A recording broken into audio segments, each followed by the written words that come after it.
படிப்பது எதற்கு அப்படின்னா அழகை என்ன பண்ணுவோம், சிரிக்க வைக்கும். சிரிக்க வைக்கிறவங்கள சிரிக்க வைக்கும். ஓகேவா? அதுதான் கல்வி. ஓகேவா? அதான் பண்ணும். அதான் நீங்க புரியல. நீங்க மட்டும் வயிறா சாப்பிடுறது பசிக்கிறவங்களுக்கும் கொஞ்சம் சரி, பசிக்கிறவங்களுக்கும் கொஞ்சம் நீங்க இல்லாத கேள்வி. ஓகேவா? இதான் சிரிக்க.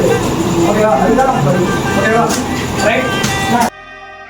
நம்ம நினைச்சது நடந்துருமா, சிங்கம் மறுபடி திரும்புதம்மா, முன்ன ஒரு கதை இருந்ததம்மா, இப்ப ஊரு கொண்டு இறங்குதம்மா, நட்சத்திரம் ஒண்ணு தெரியுதம்மா, நின்ன இடம் பத்தி எரியுதம்மா, அச்சம் கொண்ட மனம் ஒரு வரமா, அந்த ஒருவனை அடையுதம்மா.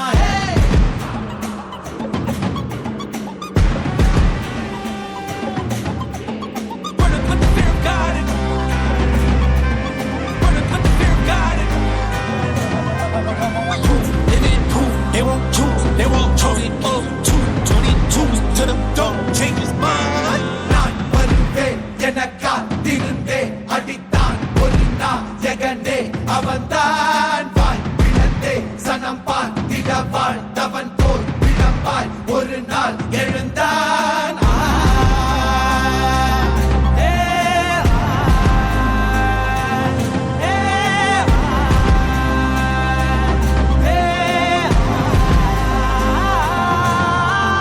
காலம் எல்லாரின் மீதும் கல்லாகி மூடும், அப்போது யார் எழுவா வீசும் போதும் நிற்காமல் போதும். சுனிதாவும் சுஜாதா போன்ற ரொமான்ஸ்லாம் சாதிக்கும் போது அந்த குடும்பம் நிறைய கலைகள். ஓகேவா? அந்த குடும்பங்கள் வந்து பார்த்தா சமுதாயத்துக்கு வந்து பார்த்தா பெரிய வெற்றிகள். நீங்கள் அதை யோசிக்கணும். நீங்கள் படித்து நீங்கள் மார்க் வந்து பார்த்தா மற்றவங்க போது அந்த குடும்பத்திலே வந்து பார்த்தவங்களுக்கு